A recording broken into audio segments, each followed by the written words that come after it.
Welcome to my channel. Today we're looking at three subtopics in linear algebra.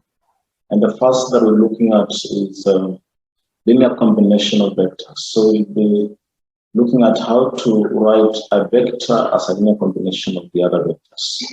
And then in the next video, in the same lesson, we'll be looking at spanning set of a vector space.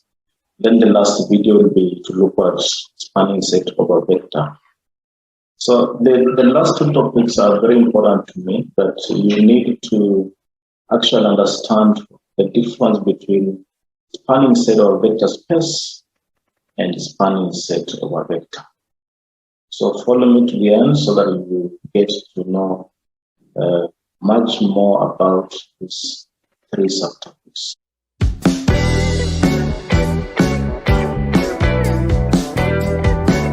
First of all, defining what you mean by a linear combination of vectors. Now, just before that, our capital V here will represent vector space, and K will represent the scalars. In this lesson, our K will just be the real numbers. Our K will be the real numbers.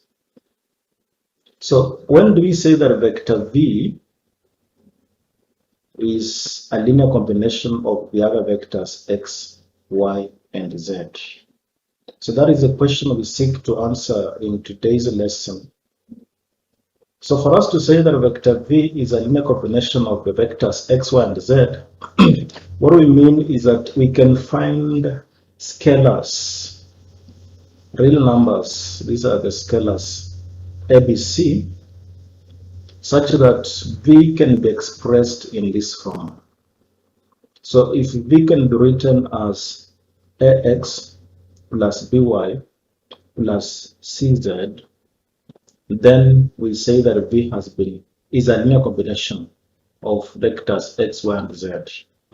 So if these scalars exist, the scalars A, B, C, if they exist, then V is a linear combination of these vectors.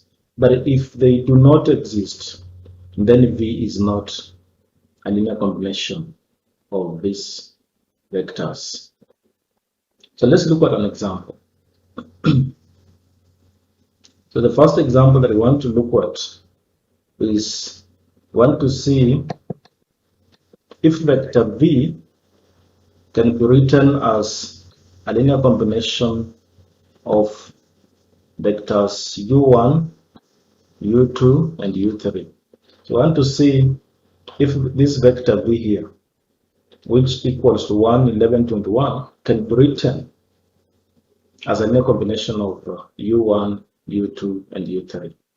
So in other words, what we want to see is whether we can find scalars A, B, C, whether these scalars exist, such that V can be written as A U1 plus B U2 plus C U3.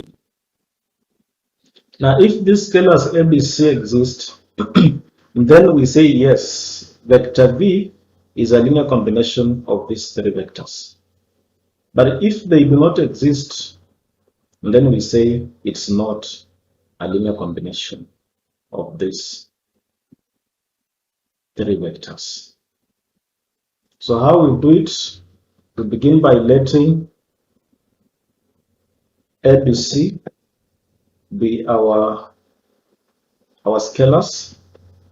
So from the definition of linear combination, we want to see whether A times U1 plus B times U2 plus C times U3 gives us V. So this one these are matrices. We know how to multiply scalars by matrices. So this will be 3A plus 2B minus C equals to 1. That's what I have here. Then this will be A plus 4B minus 3C equals to 11. That's what I have here. And then this would be negative 2A plus 3B plus 5C equals 21. This is what I have. So we have this system of linear equations, and in our previous video we learned how to solve systems of linear equations. So we will solve this by row reduction and see whether we can find the value of A, the value of B, the value of C. So what I did was, since this I can write this in matrix form, but I decided just to work with them the way they are in equations. But I know that this, if I were to write in a matrix form, this will form the first row, the second row, the third row, and this will form the first column, the second column, the third column, and the fourth column, if I were to put them in matrices. So I'll treat them as such. I'll treat them knowing this will be first row, second row, third row, and this will be first column, second column, third column, and fourth column. So that when you hear me talking of a column and a row, then you will know what I'm referring to. So looking at this element here, this is non-zero element. Using our knowledge of how to solve a system of linear equations by row reduction, I want to create a 0 in this position, another 0 in this position, using this first element. In fact, it would be easier if we were to divide the whole of this row by 3, but I just want to leave it the way it is. So that I want a 0 in this position. So for me to get a 0 in this position, what I'll be doing will be row 2 minus a third of row 1 to give me my new row 2. So let's just see how I obtain this using this. Row 2, I have A. So A minus a third of 3A, that one gives me 0. That is why you can see I have a 0A here. Then I would have 4B minus a third of 2B. A third of 2B. So this, of course, the LCM would be 3. So this would be 12B minus 2B. That will give me 10B over 3. That's what you see here. Similarly, for this one, I would have negative 3C minus a third of negative C. So this is the same as negative 3C plus a third of C. And of course, the LCM again would be 3, and I would have negative 9C plus C, which will give me negative 8C over 3, and this is what you see here. Doing the same thing for this, I would have 11 minus a third of 1, and this again will give me that 3 minus 1, which is that 2 over 3. Now, I achieved getting a 0 in this position, so the other thing I want is a 0 in this position. So to get a 0 in this position, I will take row 3 plus 2 over 3 of row 1. So if I take row 3 plus 2/3 of row 1, let me see what I have as my third row, the new third row. So what I would then have in this position, I would have 2A plus 2 over 3 of row 1, which is 3A in this position. So this is just 2A. So minus 2A plus 2A will give me 0. So you can see I have 0A here. And then What about, let me just erase this.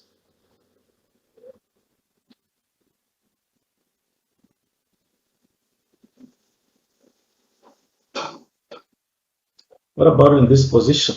I have 3b plus 2 over 3 of row 1, 2b, of 2b. Of course, the LCM will be 3, and this will be 9b plus 4b, which gives us 13b over 3. 13b over 3 is what you see. And then in this position, I have 5c, just write it clearly. 5c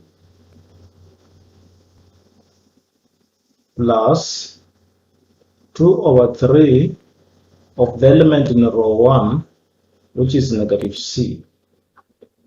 So the LCM is 3, and this will be 15c. 15c minus 2c. 15c minus 2c will be 13c over 3. That is what I have there. Then finally, 21 plus 2/3 of 1 plus 2/3 of 1, and I would have 65 over 3. So I've achieved what I wanted. What I wanted was to have a 0 in this position and another 0 in this position. Now, my row 1 remains the way it is throughout, because I already said that I do not want to divide by 3 to have 1 here.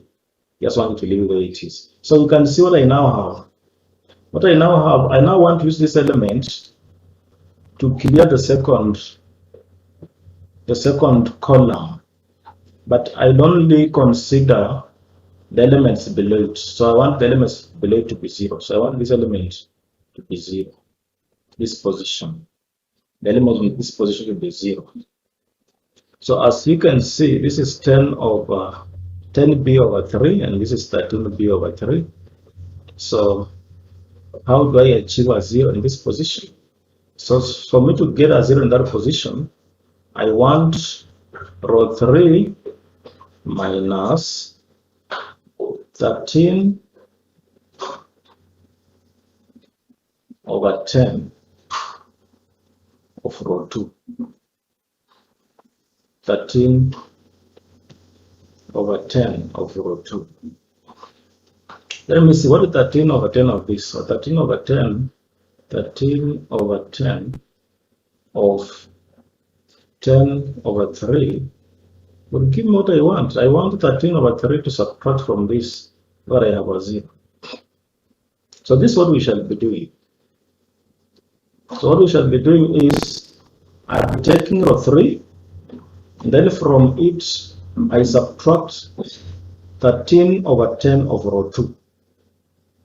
So let's see what we have in the next column here. The first row remains where it is. The second row remains where it is. It's the third row that I want a 0 in this position. So I take row 3, that is 13b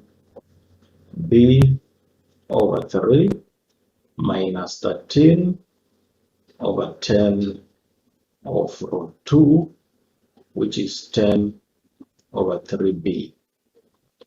So this gives me 0 in this position. So you can see a 0 there.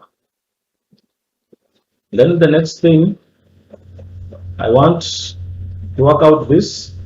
So I have 13 over 3c, and then minus 13 over 10 of negative 8 over 3c.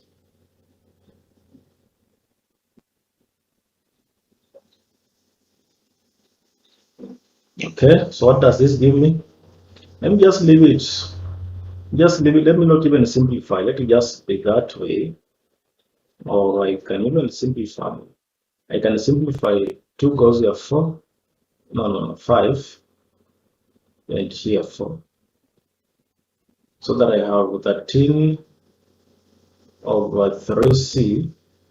This minus means that minus will be positive, and this will be 52. 52 over 15.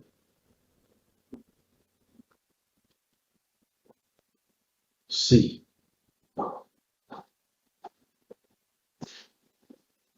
Yeah, I took this one, 13 over 3c minus 13 over 10 multiplied by this. So I've just simplified, and the 2 was to go here, the 2 goes there, so that would be 52 over 15. So the LCM is 15.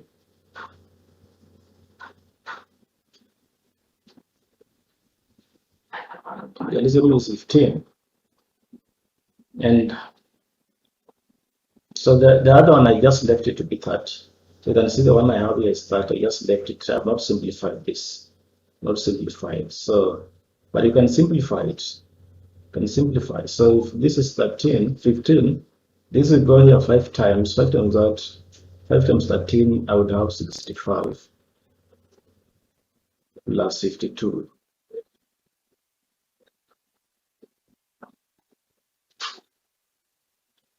So that gives me 117 over 15. 117 over 15. Because even this one, if we had to cancel it, we would still get 117 over 15. We still get that. Now, so I have that. I do it also for this, and if it's 117 over 15, this will also be 117 over 15. So what does that mean? After I've reduced my matrix, my equations to this level, my system of equations, I've reduced them to this level. I begin solving from the bottom, just the way we discussed in our first video on solving systems of linear equations. Now, from this last equation here, it's true that C is 1. So solving this, C would be 1. So we solve from the bottom going up. So C is 1. Placing here 1, we can get B. So I did and found that 10 over 3B will be the same as that 2 over 3 plus 8 over 3. So the right side is 40 over 3. 40 over 3. And the left side is 10B over 3. So multiplied by this reciprocal on both sides, the reciprocal of this, B would be 4. B would be 4. We now proceed this first equation, substituting the value of B and C to get A, and A is 2. Now, since our scalars exist, it means that the vector U, the vector V, can be written as a linear combination of U1, U2, U3. And when we do that, we find that V is equals to 2U1 plus 4U2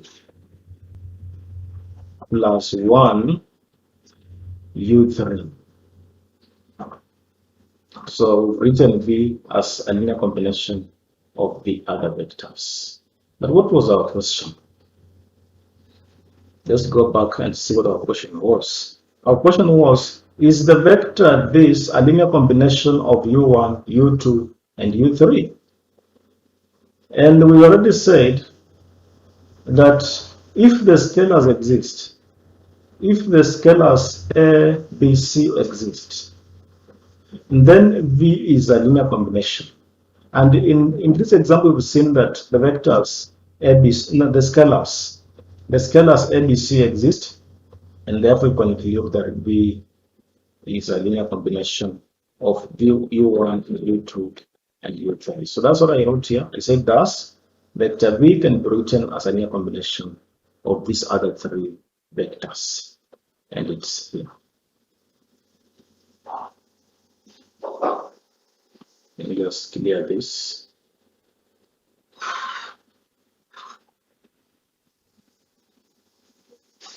Now let's take another example where we understand the knowledge of linear combination. There's another example here. Remember that in our first one, the only difference is that the first example, the vectors were given to us in column form, and this one, the vectors are given to us in row form. But the way we approach it is just the same. The question is, write this vector as a linear combination of these other three vectors. So by definition, we're supposed to find scalars x, y, z such that this vector v can be written in terms of these others. This one, that v equals to ax plus by plus cz, and so on. That one. So I arranged it x times a plus y times b plus z times c is equals to v, and then just simplified. These are matrices, so we just multiplying by scalars. So multiplying this by scalars. So let's see, and we are doing it the same thing, just doing the same way. So this would be 2x minus 3y plus z equals to 2. And this would be 3x minus 4y plus 3z is equals to 7. And this would be 2x plus 3y plus 2z is equals to 8. From there, we want to solve this system of linear equations. Yes, the same way we solved it in the first example. I use this 2x to create a 0 in this position and another 0 in this position. So we want to see how we create a 0 in this position. For me to create a 0 in this position, I'll want row 2 minus 3 over 2 row 1. That will give me a 0 in this position. And for me to get a 0 in this position, that one is easier. I just need row 3 minus row 1. So let's move with these two together. Let's move with them together. So the first row remains where it is. I want a 0 in this position. I take negative 4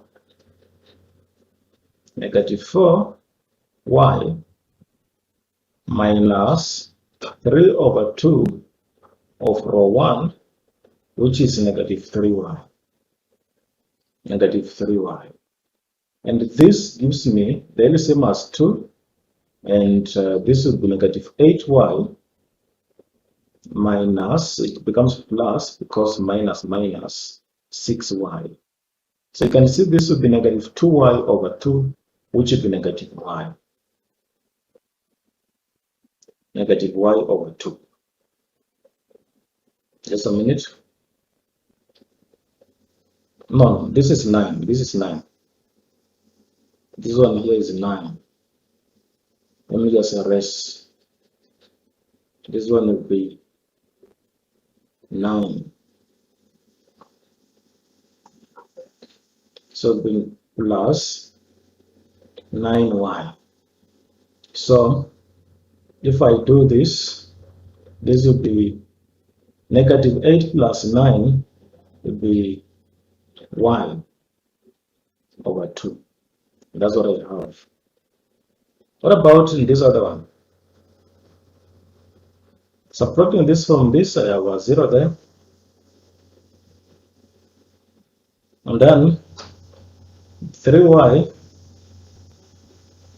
minus 3y, that gives me 6y. 6y, and that's what I have here. Now let's come to this other element. In fact, in the third row is very easy. I'll just take 2z minus z to get a z. But what about here? Here we say that we would have row 2 minus 3 over 2 row 1. Row 2, I have 3z minus 3 over 2, row 1. Row 1 is z. So this is just 2, and this will be 6 minus 3, which will be 3z. So 3z over 2. Similarly, I did for this, and I found 4 and 6 respectively. Now, so from there, I want to use this element to have a 0 in this position. So again, how do I achieve that?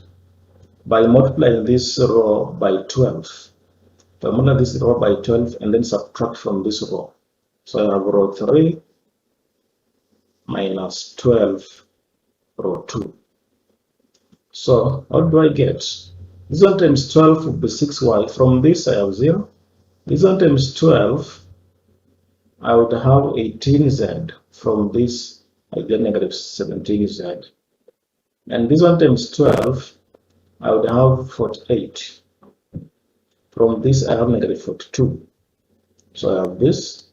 So at this point I will say that we solve from the bottom going up. So solving from the bottom going up, the last equation there, you can get the value of z by dividing both sides by negative 17. And I did that. I found that z would be 42 over 17. 42 over 17. We then move to the second last equation. Substitute the value of z here and find y. And I did that, and I found that y was 10 over 17, and then x was 11 over 17 respectively when you move to the first equation. Now, what is important here was what was the question? The question was, write this vector. It's not like the first question. The first question we were supposed to tell whether, the first example here, we were supposed to tell whether this vector v is a linear combination of this vector. So we're just supposed to find if the scalars exist. And if the scalars exist, we say yes, it is a linear combination. But for this particular one, we've been asked to write it as a linear combination. We've been asked to write this as a linear combination of this. So that means after finding the scalars, substitute them here. And that is what I did. That's what I did. I found that v was equal to 11 over 17a plus 10 over 17b plus 42 over 17c. We've written it as a linear combination. So v is a linear combination of these other vectors. Now, so just doing, as I said, we do various examples to make our work easier. So I want to look at another example here and see how to approach it. And the question is write this D as a linear combination of these other vectors. So in other words, can you find scalars x, y, z such that D or xa plus yb plus zc is D? Can we find that? And if those scalars exist, then we can write D as a linear combination of these other vectors. So that means, so this x times a, let's just do it. This is 1, 0, 1. 2, 2, negative 1.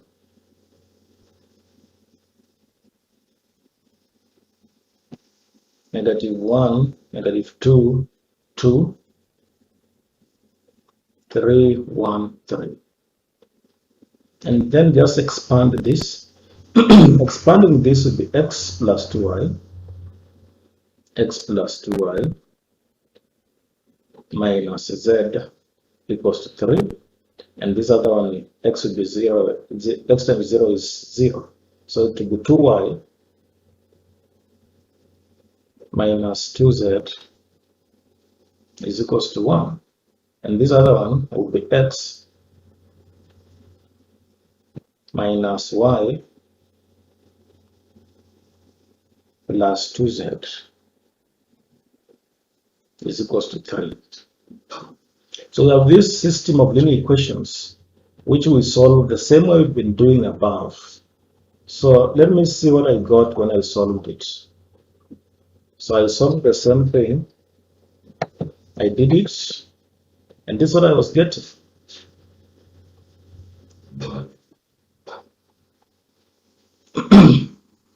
This is what I was getting. So this is my the final column of this. So I just reduced the same way I've done the first and the second exam. But now I'm interested with this last bit, this last row. What this last row means is that 0x plus 0y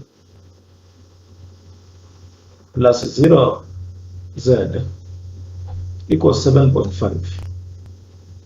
This is what this row means, and this is not possible. We cannot find scalars x, y, and z such that when you multiply them by zeros and add the results, you get 7.5. That's a contradiction. That is not possible.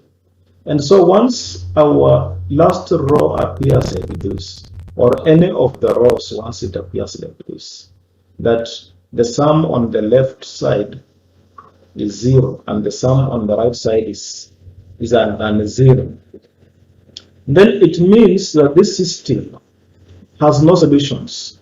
In other words, this scalar x, y, and z cannot be obtained so that when you multiply them by 0, you get that. So it's not possible. The system has no solutions. So the last row of the last part implies this, which is impossible, and therefore the system has no solution. Remember, in our last video, we said that a system that has no solution is called inconsistent system. Inconsistent systems.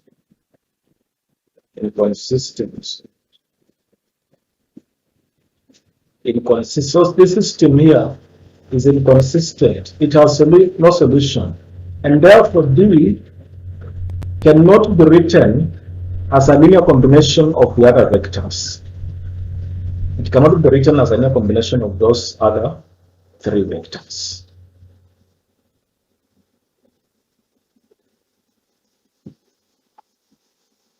So we've seen an example where we cannot write a vector as a linear combination of the other vectors. And we've seen two examples where it's possible. So this knowledge can be extended even to polynomials. If you have polynomials, we can extend the same knowledge to polynomials. And so let's see how we do that. So the question is, we have this polynomial and these other three polynomials, P2, P3, and P4. So the question is P4 a linear combination of P1, P2, and P3? If it is, then write it as a linear combination of this P1, P2, and P3. So just as we've already discussed, for us to write P4 as a linear combination of the other vectors, we need to see if we can find scalars x, y, z such that x times P1 plus y times P2 plus z times P3 gives us P4. Let's see, x times P1 plus y times P2 plus z times P3 is equal to P4. We just expand. This will be t square x, 2tx, 3x, and this one will be 2yt square, 3yt, and 7y. and this will be 3zt square, 5zt, and 6z. And this will be 3t square plus 7t minus 4. So at this point, we would collect the like terms. Those that have t square, bring them together and factor t square out. So what I mean, I have this, I have t square, I have this. So what I will be doing, since t square is common, I will put it outside, and inside I will have x, and then this other one is 2y, and this other one is 3z, close the bracket, equals, on our right side I have 3t square. So t square and t square cancels. So I'm left with the x plus 2y plus z, 3z is equals to 3. And that's what we see here. X plus 2y plus 3z is equals to 3. Now, so I also do for those that have t. Those that have t, I also equate them. Add them on the left and equate them to the one on the right. So the ones that have t, let me factor t out. I have this one, which is 2x plus 3y plus 5z is equals to 7t. So t will cancel out, and I'm left with 2x plus 3y plus 5z is equals to 7. So that is this equation. Then finally, I equate the constants, those without t. So I have 3x plus 7y plus 6z is equals to -4. So those are the constants. So that's what I have.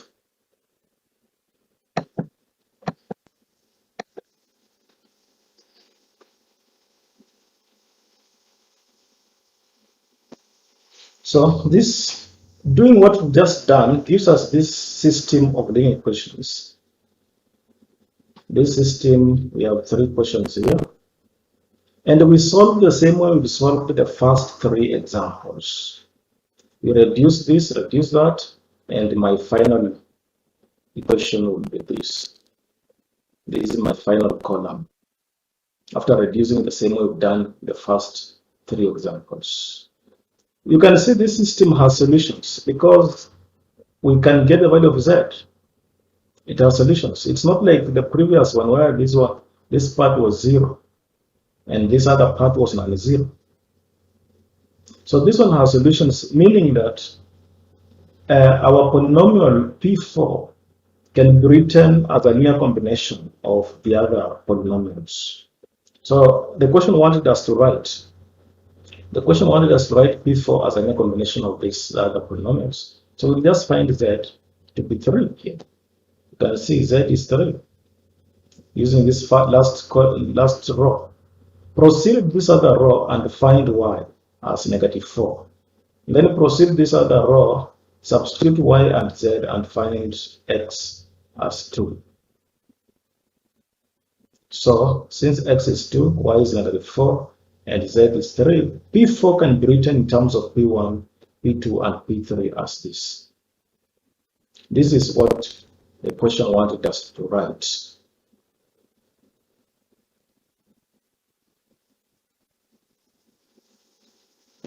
So it's very easy writing a polynomial as a linear combination of the other polynomials. Even matrices can be written as a linear combination of other matrices. So the knowledge of a linear combination is very easy. So you just go through the examples that we've already gone through, and you will see how easy it is.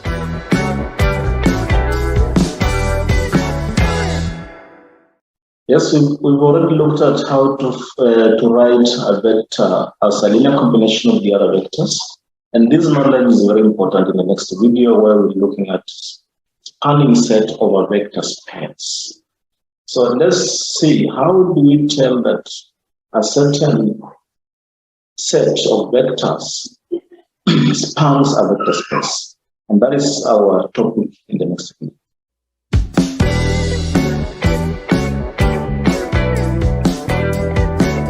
Welcome to my channel, and let's look at spanning set over vector space. So we've already done linear combinations. There's a video on linear combinations, so we'll be borrowing much about linear combinations in today's topic. Now, so first we define what a spanning set or vector space is, and we let S be a subset of vector space V.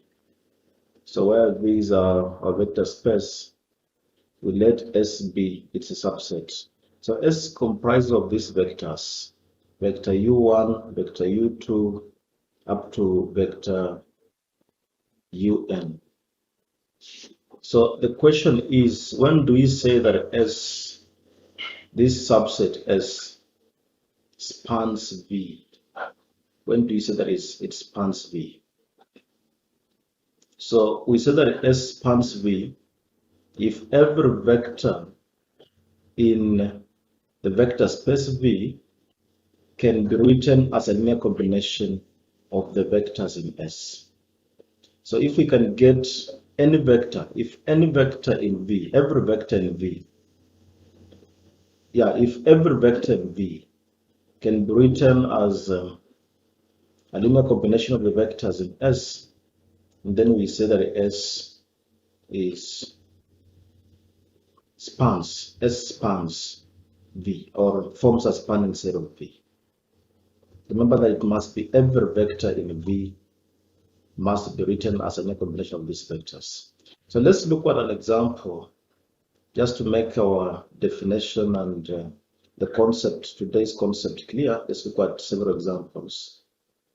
Now, we're given S has these vectors. This is the first vector 3, 1, negative 2, and this is the other vector 2, 4, 3, and then negative 1, negative 3, 5. The question is, show that S spans R3. So by our definition, every vector in R3 must be written as a linear combination of the vectors in S for S to be said to span R3. So for us to do this question, we need to pick a vector and we will take an arbitrary vector in R3 and then try to write it as a linear combination of the vectors in S. That's why I've said here that let this V, let the V here, which comprises of PQR, and of course this is a vector in R3. So we want to let V be this, and then we want to see whether this vector V can be written as a combination of the vectors in S. So to do that, we want to see whether we can find scalars ABC in R such that A times the first vector in S plus B times the second vector in S plus C times the third vector in S gives us our V.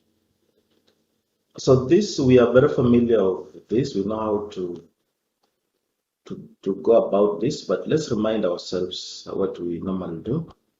So just expand this to get a system of linear equations. So let's expand it. It is A times 3, which is 3A plus B times 2 minus 1 plus C equals to B. And then A times 1 plus B times 4 plus negative 3 times C is equals to Q. So doing that, we get this system of linear equations, which we solve by reducing to echelon form. So when you have this system, let's just remind ourselves how to solve this system. But we already know how to do this because we have had our previous videos which explain how to solve system modular equations. Now, so we want a 0 in this position and then a 0 in this other position. We're using this 3a. So how do we get a 0 in this position? To get a 0 in that position, what we want is we want row 2 minus a third row 1. So this is what will give us our new row 2. So if I take row 2, the whole of this row 2 minus a third of row 1, I get the new row 2. Then how do I get the new row 3? So I would have row 3, the current row 3 plus 2 over 3 of row 1. So this will give us the new row 3. So let's just do that. So taking row 2 minus a third row 1, I have A minus a third of 3A gives me 0. Then I have B, 4B minus a third of 2B, which is 2B over 3. The LCM here is 3, and this will be 12B minus 2B, which gives us 10B over 3, and that's what I have here. And here we have negative 3C minus a third of negative C. So this is the same as this minus minus, it will be positive. So we have 3, and that will be negative 9C plus C, which gives us negative 8C over 3. That's what we have. So doing that also on the right side, we'd have Q minus a third of P, which we have there. Now we do the same now for, remember that for the third row is what we are using. And doing that gives us this. Doing that gives us this.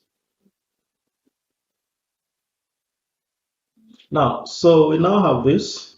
What we now require in our next step is to have a 0 in this position. That's what we require in our next step. So that means for us to have a 0 in this position, we need row 3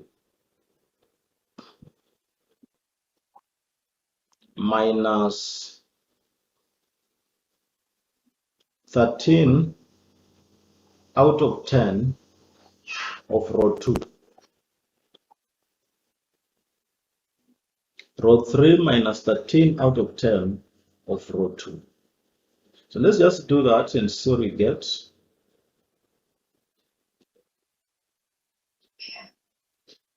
So that is in our next step. You remember that the first row will remain the way it is. 3A plus 2B minus C is P. And the second row remains the way it is, and it is 10 out of 3B plus negative 8 out of 3C, and this gives us Q minus a third of P. Q minus a third of P. Now this is what we want as 0 in this position, and so what we have is 13B out of 3 minus 13 over 10 of row 1, and row 1, the element in row 1 is 10 out of 3B. And this gives us 0 in this position. That gives us 0 in this position. So what about in this position here? So we have 13 out of 3c minus 13 out of 10 of negative 8 over 3c. So what does this give us? Remember, this minus and that minus will give us positive. So the LCM here is 30. And this will be 130, see? And this is positive. What is 8 times 13? Now, I had already done this. I already done this, so we have the second part. But you can use your calculator. And this is what I was getting. I was getting 234 out of 30c. The same thing we do it on the right side, and when we do it on the right side, we have this on the right side. So just the same way we solve this kind of equations, we begin from the equation at the bottom as we solve going up. But at this time, we don't want to solve. We just want to see whether we have our V can be written as a linear combination of the vectors in S. And from this last equation, it is clear that we can get the value of C. And if the value of C can be obtained, it means that when we move to this second equation here, we can obtain the value of B when we substitute in C. And so that means, again, moving to the first equation, we cannot get A. And so that means our scalars ABC exist. And so since the scalars ABC exist, we say that the vector V can be written as a linear combination of the vectors in S. Now remember that the V that we chose was arbitrary. So that means any other vector that you choose in R3, any other vector that you choose in R3 would accept to be written as a linear combination of the vectors in S. In other words, S spans R3. So that's how we show that S spans R3. And so that's what we'll be doing. That's what we'll be doing. So we look at another example and see how we can show that a vector, a certain subset spans a vector space. So the question here, do the vectors A, B, and C span R3? Do they span R3? So again, just as we said, we pick a vector, an arbitrary vector in R3, and see whether that arbitrary vector in R3 can be written as a linear combination of the vectors ABC. And if that is possible, then we say that these vectors ABC span R3. So that's what I've said.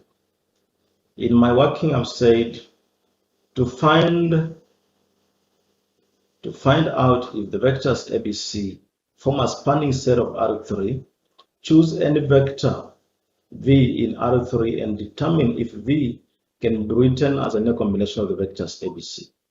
So we've chosen V to be arbitrary, PQR.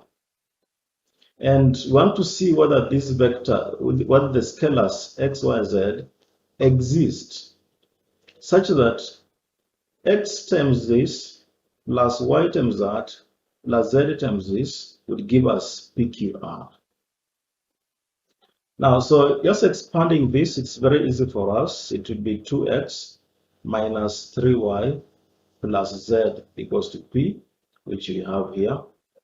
And then we would have 3x minus 4y plus 3z equals to Q, which we have there. And then we have 2x plus 3y plus 2z is equals to R, which we have there. So we have this system of linear equations, and we solve this by reducing to echelon form. And so you're familiar with this. it means you must have a 0 in this position and a 0 in this position. So to get a 0 in the second row here, the second row first column, is that we would have row 2 minus 3 over 2 row 1. So when you do that, it means 3 minus 2 over 3 times this, that would give us 0 in this position. What about in this position? We would have negative 4y minus 3 over 2 of negative 3y. Negative 3y. And this gives us, I was getting a half of y. Let's see whether it's true there. It will be, the LCM will be 2 there. And this will be negative 8y, and then plus 9y, which is of course a half y. Now you do the same for this, it will be q minus 3 over 2p, and that's what I have. And then we come to this other one. Let me clear this, and then move my slide up. Okay, that's okay now.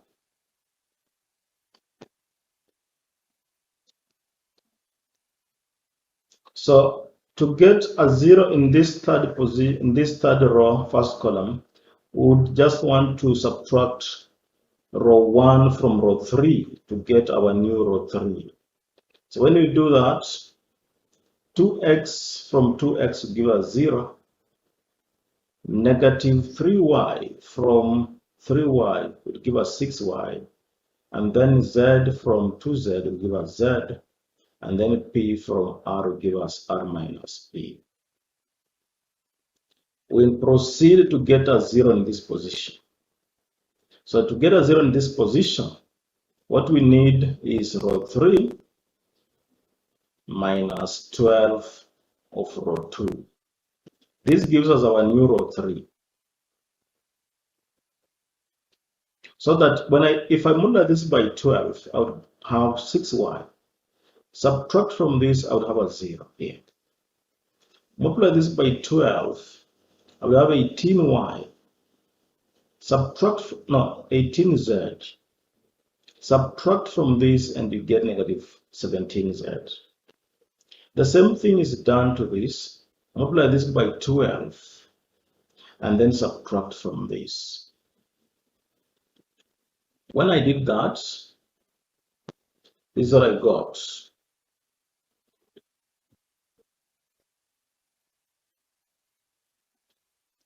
This is what I got. So as my final matrix, or the final equations. Now, so we look at the last equation and see whether it tells us that we can find scalars or not. But when I look at it, I can see that we can find z when we divide both sides by negative 17. That means the scalars exist. The scalars x, y, z exist. That's why I've said from the last equation, it is clear that the scalars x, y, z exist. And so the vector v that we chose arbitrarily can be written as a linear combination of the vectors ABC. And therefore, the vectors ABC form a spanning set of R3. So we just look at this last equation and tell whether the scalars exist. So when you divide both sides, we can see that you can find Z. And so that means the scalars can be found. Can look at another question, another example again. We have this example. We are given S is a set of these elements. So these are vectors. So these are subsets, and these are the vectors. This is another vector. This is another vector. Does S span R3? Does it span R3? So again, just as we've been doing, we choose an arbitrary vector in R3, and my vector here is PQR, and we want to see whether we can get scalars X, Y, Z such that x times the first vector plus y times the second vector plus z times the third vector will give us our arbitrary vector v. So as we did before, this will be x plus 2y minus z equals to p. That's what I have. And then multiplying the second one will be 0x plus 2y minus 2z equals to q. And then we have x minus y plus 2z equals to r. So we reduce this to echelon form, and when we do that, the final equation that we come up with is this. This is the final equation that we come up with. So as I've already stated, we look at the last equation and see whether it's telling us that we can obtain the scalars or not. So we want to see, using this last equation, can we obtain the scalars? Now, so what does the last equation imply? This last equation implies that 0x plus 0y plus 0z is a non-zero value. You see, the left side is giving us 0, but the right side is giving us non-zero value. And therefore, it's impossible to get those scalars x, y, and z, such that when you multiply them by zeros and then sum up, you would get a non-zero value. It's impossible to get those scalars. Those scalars do not exist. And therefore, it means, since those scalars do not exist, it means that the vector we chose, the arbitrary vector we chose in R3, cannot be written as a linear combination of the vectors in S. Cannot be written as a linear combination of the vectors in S. And therefore, what that tells us is that S does not span R3.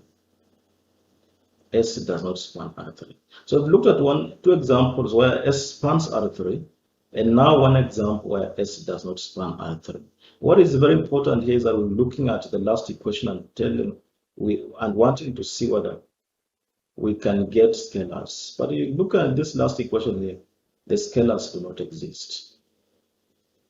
Let's look at another example where we have now polynomials. And we'll just do it the same way we've been doing the rest.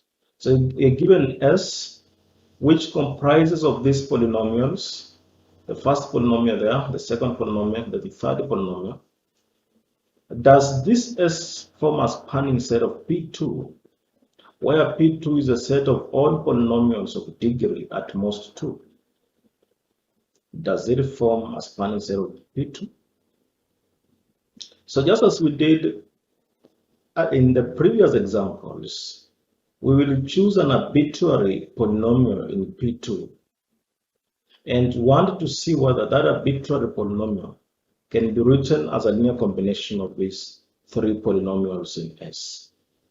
So that's how I said, choose any polynomial V in P2 and determine if it's a linear combination of the polynomials in S. So this is what I chose to be my arbitrary polynomial. Pt square plus qt plus minus r.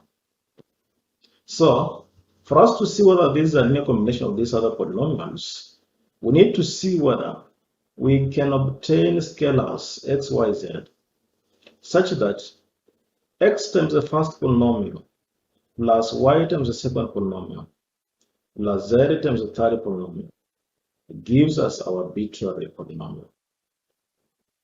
So just expand this. Xt square 2xt 3x 2yt square. So just expand all of it, and this is what you get. And then collect the like terms and factorize. What I mean by that is that I would collect the ones that have x, the ones that have t square For example, I have xt squared plus 2 yt squared plus 3 zt squared is equals to p t squared. You can see that t squared is common, so it can cancel out. When you factorize, you can cancel out. And so what will be left with will be x plus 2y plus 3z is equals to p. That's what I have here. That's what I have for this first equation. We can also collect those that have t, and in this case I have 2xt plus 3yt plus 5zt equals qt. And again, t is common, so you cancel out t, and you'll be left with the 2x plus 3y plus 5z equals to q. That's what I have here. So we can also collect the constants, those without t. And so those without t that I have, we have 3x plus 7y plus 6z is equals to negative r. And that's what I have. So with this system of linear equations, we can reduce it to echelon form to obtain this. Reduce it to echelon form, we obtain that. And then look at the last equation and see whether the scalars exist. And I can see that from this last equation, if I were to divide both sides by -4, I would obtain z. So that means that the scalars exist. The scalars x, y, z exist, and therefore it means that the arbitrary polynomial that we chose in P2 can be written as a linear combination of the polynomials in S. And so since V was arbitrary, it means that any other polynomial chosen from P2 can be written as a linear combination of the polynomials in S. So every polynomial in P2 can be written as a linear combination of the polynomials in S. So what that means is that S spans P2. S spans P2.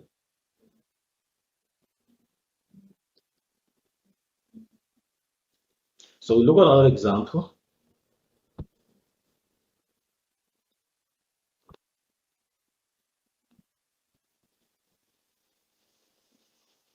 So this example I want to look at, and let U1 be 2, 6, and U2 be 1, 4.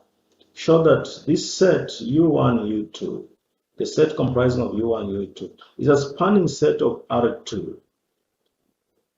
So as we said, we choose an arbitrary vector in R2 and see whether that arbitrary vector can be written as a combination of U1 and U2. So I chose the arbitrary vector V, which is PQ, and I sought to find whether the scalars AB exist such that A times the first vector U1 plus B times U2 would give me V. So when you expand this, you would have 2A plus B equals to Q, equals to P, and 6A plus 4B gives you Q. So you can, as you've been doing, as the same way you've been doing, you can reduce this to echelon form and see whether the scalars exist. Or since it's easier for us to get the determinant of this matrix, just look at this matrix and see whether it has a determinant. So if it has a determinant, or if it's invertible, then it means that the A, B are unique.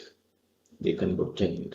So that's what I've said. Since the matrix 2, 1, 6, 4 is invertible, and you see this matrix are formed by just extracting the coefficients of this, the coefficient of 2 and B, the coefficient of 2A and B, the coefficient of 6A and this is 4B. So I just extract the coefficients here. And looking at this matrix, we can get the determinant of this matrix. And since the determinant can be obtained, it means that we can find the values of A and B. And so that means that the vector that we chose arbitrarily can be written as a linear combination of U1 and U2. And therefore, the set U1 and U2 spans R2. You can also say that this span equals to R2. Even in the previous examples, you can equate. And so that is how we look at, that's how we tell whether a certain subset spans a vector space.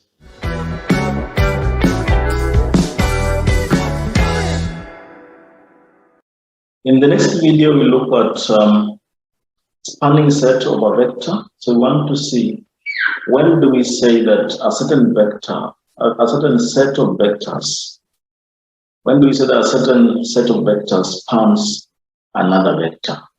So that is what we want to look at, and join me the next.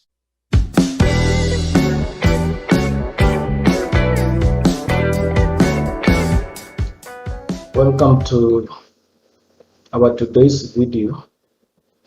In our last video, we looked at a spanning set of a vector space, and today we're looking at a spanning set of a vector. It's like somehow related to the earlier one, but they are different. The earlier one, we're looking at spanning set of a vector space.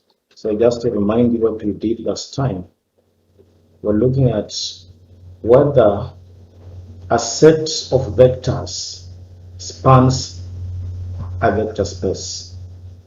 And so we're saying that for a set S, for example, which comprises of vector U1, U2, and U3, for this set to span our vector space, for instance, vector space R3,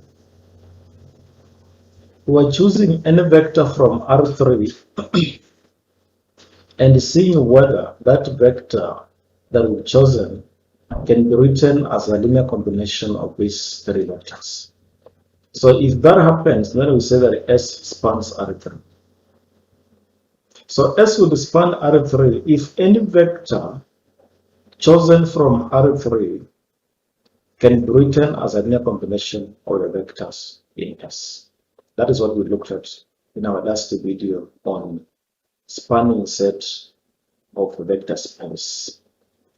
But in today's video, we will concentrate on how do we tell if a vector is in the span of some set, if it's in the span of some set. And so we begin by defining to say that a vector U is said to be in the span, this span, if U can be written as a linear combination of these vectors. So if U can be written in as a linear combination of these vectors, then we say that U is in this span. But if it cannot be written as a linear combination of these vectors, then it's not in this span. A very quick example. Is this vector in the span of this? In other words, can this U be written as a linear combination of these vectors? So, and you recall we did how to write a vector as a linear combination of other vectors. So we seek to find if scalars ABC exist such that A times this first vector plus B times this second vector plus C times this third vector would give us U.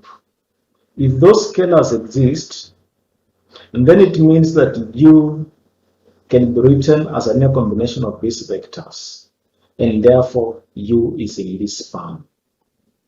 So let's just see what we did, what I did to solve this.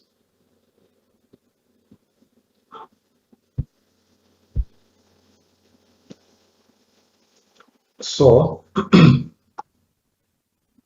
what I did is just what I've already explained, that we look for these scalars if they exist. So multiplying that, I have A plus B plus 2C is equals to 1. And then this one I have A plus 2B minus C is equals to -2. And then this one I have A plus 3B plus C is equals to 5. I get this system of linear equations, which we can solve using any method that we know. So far, we've learned so many methods of solving system of linear equations. So using row reduction or reducing even to echelon form, reducing to echelon form, I arrive at this point where I can see that C can be obtained. Our scalar C can be obtained. So if C can be obtained, then the rest of the other scalars can also be obtained.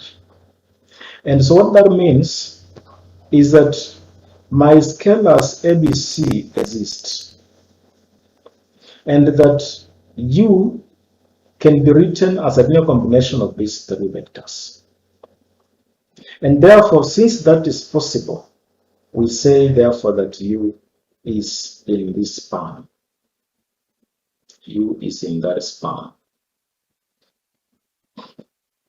So in this video, we'll move very fast because you already know how to solve systems of linear equations and how to write a vector as a linear combination of the other vectors. And if you do not know that, then it's good you check on my earlier videos on 1, on how to solve system of linear equations, 2, on linear combination of vectors. And you also even looked at spanning sets of vectors. You can check those videos. It can help you on how to solve the system of linear equations. So we've already done that and seen that the scalars exist. And so since the scalars exist, we say that U is in this span.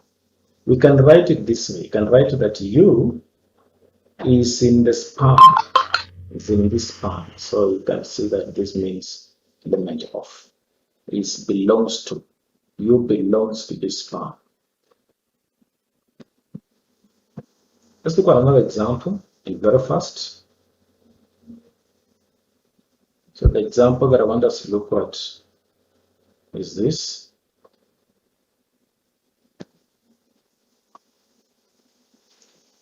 Is this vector in this span?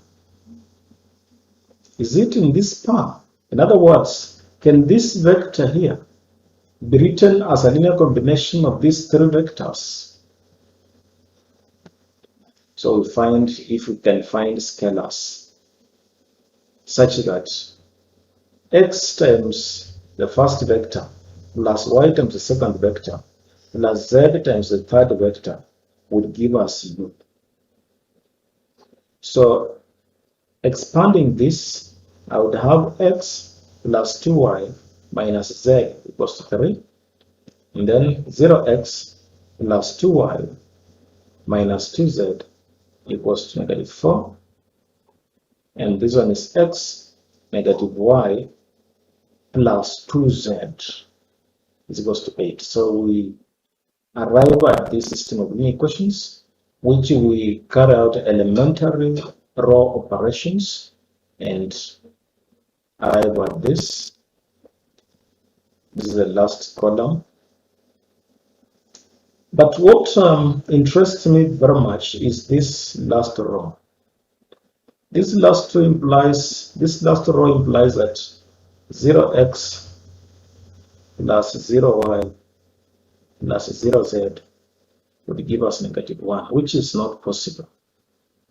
So that means we cannot find the scalars x, y, and z, such that when you multiply them by zeros and add the result, you would get -1. So since these scalars do not exist, it means that this u cannot be written as a linear combination of these vectors. And since that is not possible, we say that u is not in this span. Is not in this span. U is not there. So let's look at another quick example. This time I want to use matrices. You can use matrices, you can use polynomials, it's no problem. The logic is the same.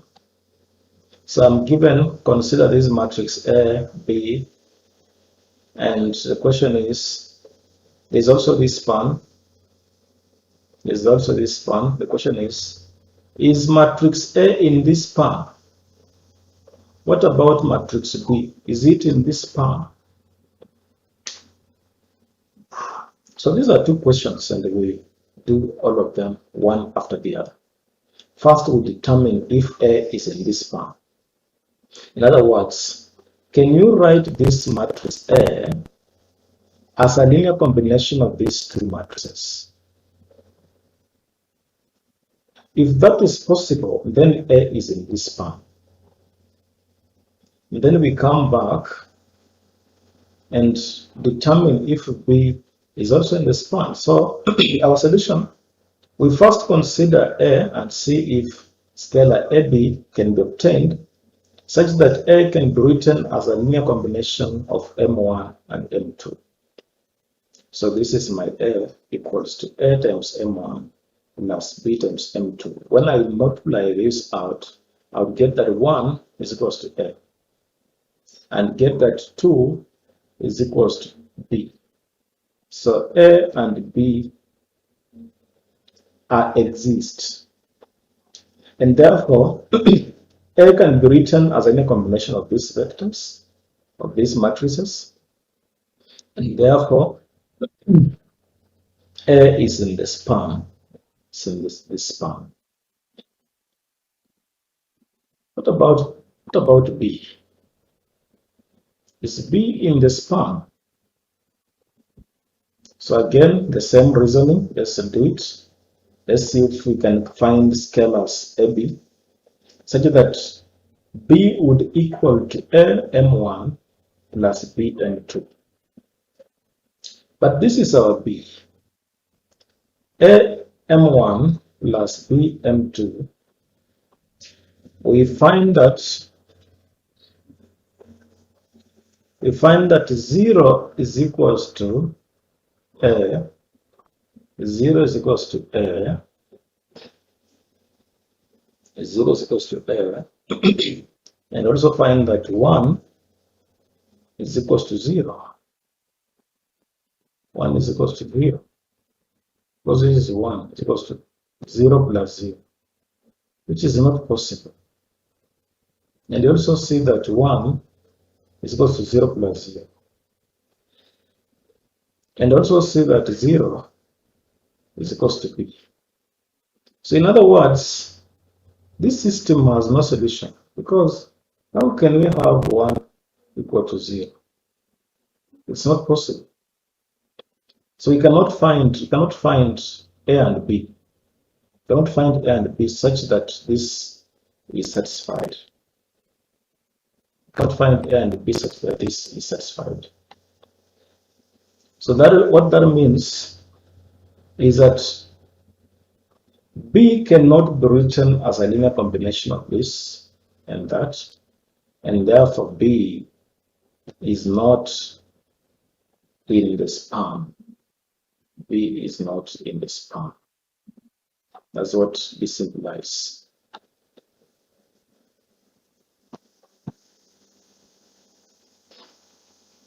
Let's try the polynomials this time.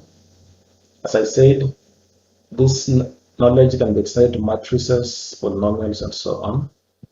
So this time I want to try polynomials. And the question is, show that this polynomial is in this form.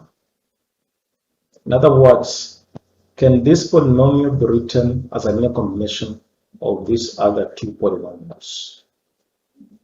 So we require to show that Px can be written as a linear combination of the polynomials there. So we let alpha and beta be in R, and we want to see whether alpha times the first polynomial plus beta that times the second polynomial would give us Px. So we just multiply this. This will be alpha.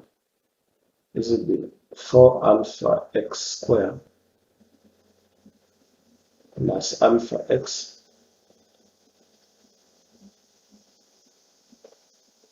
plus beta x squared minus 2 beta x plus 3 beta is equals this much, is equals to this polynomial. So at this point, we would bring together those that have x squared. We bring together those that have x squared, and those that have x squared is 4 alpha plus beta. 4 alpha plus beta is equals to the other one that is x squared, this side is 5. And then those that have just x is alpha minus 2 beta. So alpha minus 2 beta will give us negative 7. And we also have constants. We have this 3 beta, which equals to 4. So this last one tells us that beta can be obtained. And since beta can be obtained, substituting it here, we can get alpha. Let's see, beta here is 4 over 3.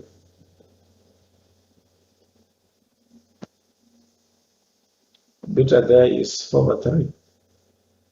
What would be alpha? So alpha can be obtained. So clearly alpha and beta exist. And since they exist, this polynomial can be written as a linear combination of these other polynomials. And therefore, this polynomial is in this span.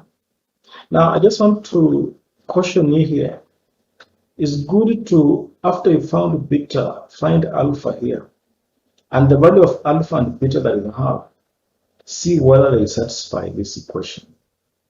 Because sometimes you might find alpha and beta and then discover that they do not satisfy this other equation. So if they do not satisfy, then it means they do not exist. Because you cannot have one alpha having 2 different values and one beta having 2 different values for the same system of linear equations. So let's just see if I was, because from here you can see that beta will be 4 over 3. What about alpha? Alpha will be negative 7 plus 2 beta, but beta is 4 over 3. So the LCM there is 3, and this will be negative 21 plus 8, which is 13 over 3. 13 over 3 is our alpha. Let's see if it will satisfy this. 4 times, no, this is negative 13 over 3. 4 times negative 13 over 3 plus beta, which is 4 over 3. Does it give us 5? The LCM here is 3. Does it really give us 5?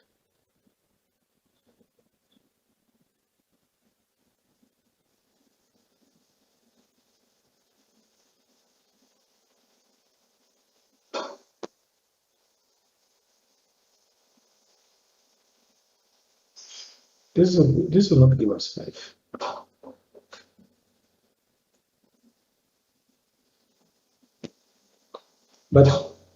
But yeah, what I think is that we cannot disqualify this from being in this span because they existed.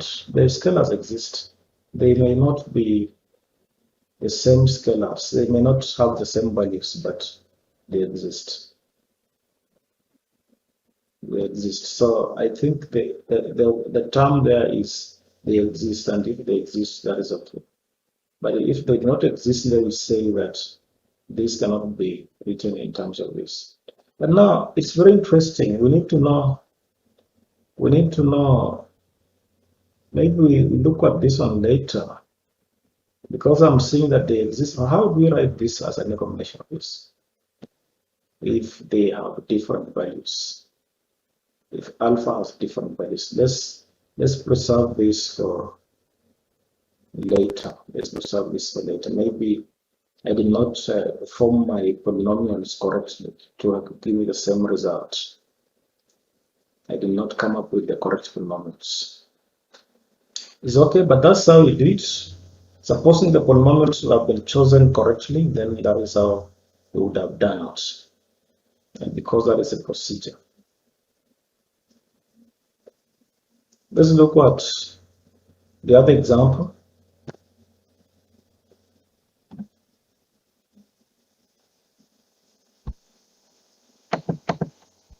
So this example, let U be this, B that, W that, and M that. Does M belong to the span of U, V, and W? This one is very easy. The question is, can you write this as a linear combination of these other three? And if it's possible, then M belongs to this span. If it's not possible, then it does not belong to a span.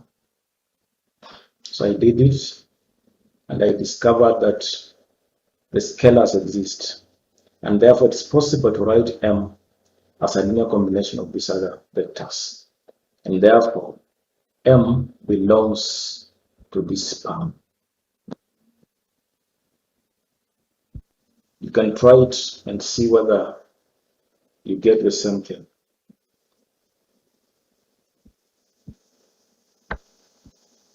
So that is how we find out if a vector is in a certain span. So next time we look at linear independence and linear dependence of vectors.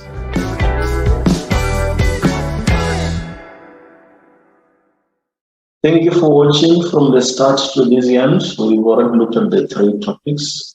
And if you've not subscribed, remember to subscribe so that the next videos that I upload, you can automatically get them.